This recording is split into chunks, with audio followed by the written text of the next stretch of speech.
Ako, ang diwata ng Ilog Pasig. 100 taon na nakalipas, wala nang idinestino ako ni Bathala sa Ilog Pasig. Ayaw niya pa rin ako pakawalan. Katapos yung ay kadena sa mga basurang ko. Wala na akong alam na ibang amoy, liban sa dugyot, lumot, patay na daga. Kayo naman, kailangan niyo pa ba ng diwata para maging desente?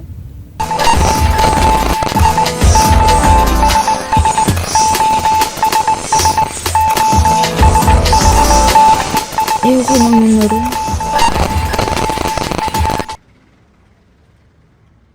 Wala nang point sa pagbabantay.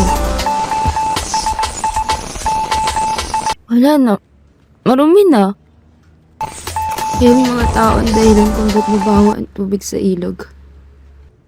Sawa na ako. Bahala na kayo. Huwag niyo akong sisihin. Hindi ako ang nagtatapon ng basura sa hindi dapat.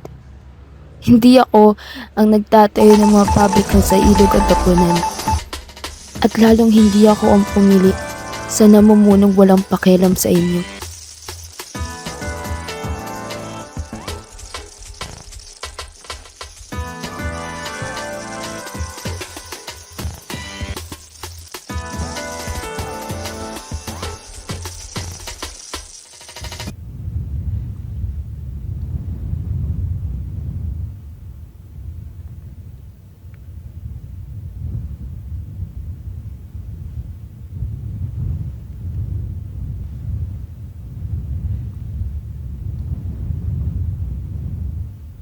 Nilunok ko ng iya sa mga kapwa ko diwata.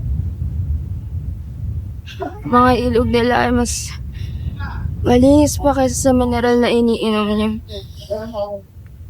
Hindi niyo yun magawa kasi alam niyo yung kadugyutan na ginagawa ninyo.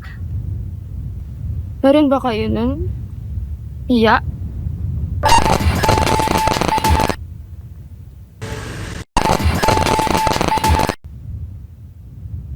Wala kayong pake? Mapakisama man lang?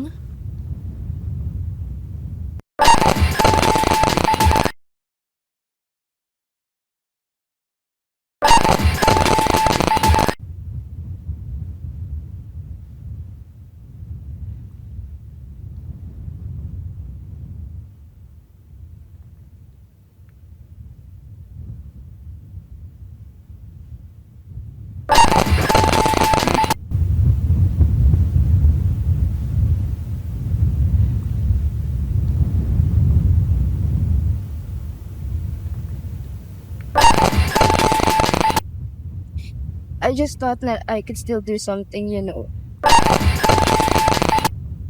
After all, yun naman yung mission ko. Linisan at bantayan. Naalala ko yung tunay pa mga pakpak ko. Bago pa ng malagas ng dahil sa inyo. Ganda ko dati. Respeto. Taas ng tingin. Ngayon,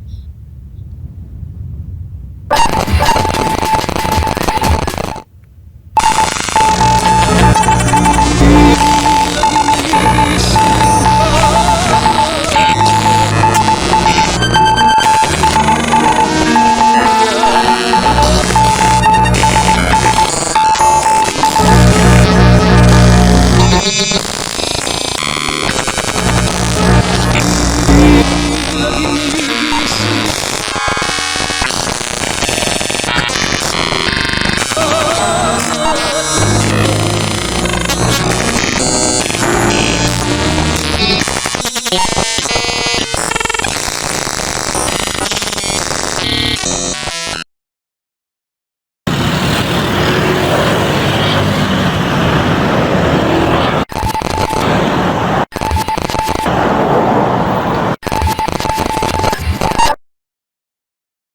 nang ilaw, patay na yan!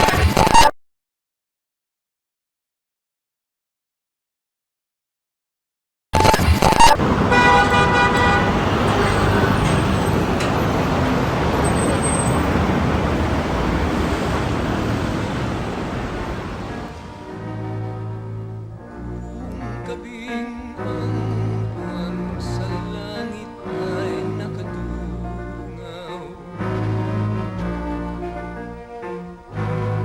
Tila ginigising ng habagat sa kanyang pagtulog sa tubig.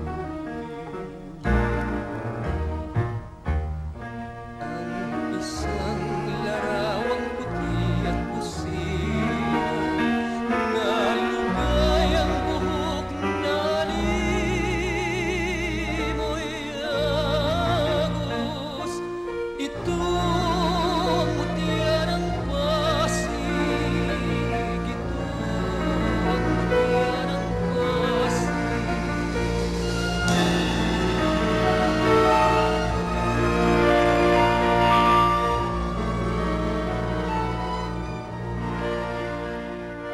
Sa kanyang pagsikat